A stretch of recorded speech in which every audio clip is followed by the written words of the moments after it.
Grabe ka naman, Kurt. Pabalik-balik ka sa folder na yan. Parang pag-ibig mo lang, binubuksan mo tapos isasara mo tapos umaasa ka na may magbabago. Alisin na natin yung 8 segundo na yan sa edit, nakakahilo eh. Hoy, Boss AI, diskarte ng isang detective yan. Sinisigurado ko lang na walang nakatagong ebidensya. Habang busy ako, may natigi na agad. Ayan na, patay si Purple.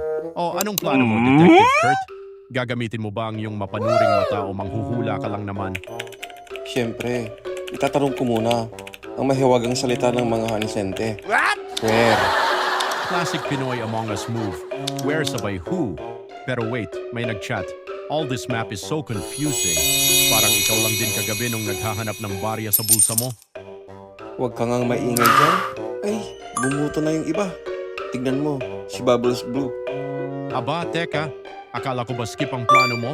Bakit biglang talsik at tostado si Maron sa balsa? Di mo man lang pinagpawisan. Ayan ang tinatawag na passive genius, Boss AI. Hindi ito kailangan mag-effort. Pusang sumusuko ang hustisya sa harap ni Detective Kurt. Kitam, victory. Wow, binuhat ng tadhana. Sige na nga, panalo ka ngayon.